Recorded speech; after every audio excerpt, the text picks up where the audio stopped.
Hi, my name is Jeff Dixon and welcome once again to Conspiracy Cases.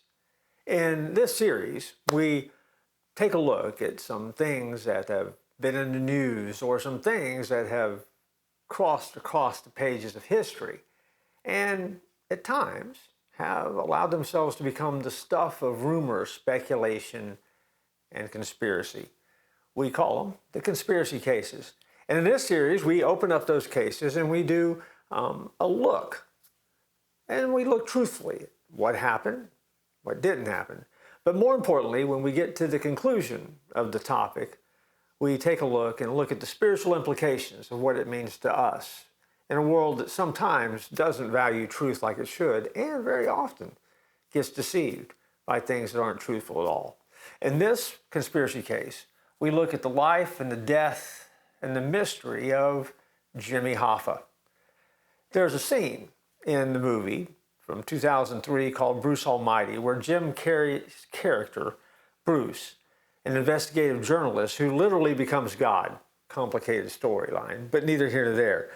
He discovers the body of the missing Teamster boss, Jimmy Hoffa.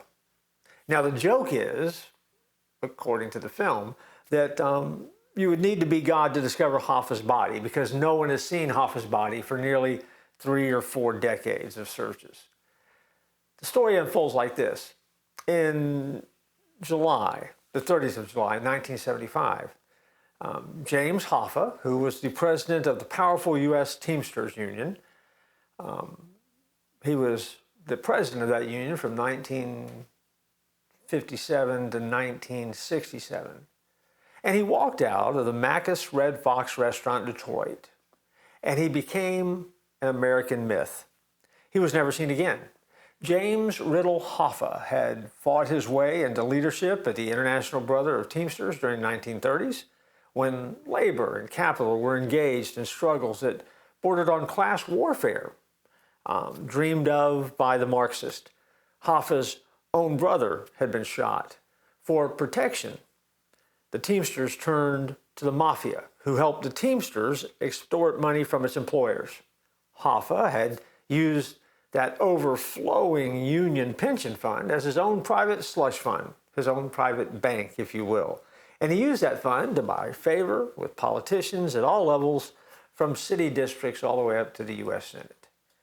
It is safe to say that Jimmy Hoffa, at the peak of his notoriety, was a powerful man in a lot of ways. And yet, that day, when he left that restaurant, he was never seen again. The stuff that follows is the conspiracy. And so, we'll pick that up in our next episode of the Conspiracy Files, the Conspiracy Cases, the Jimmy Hoffa case.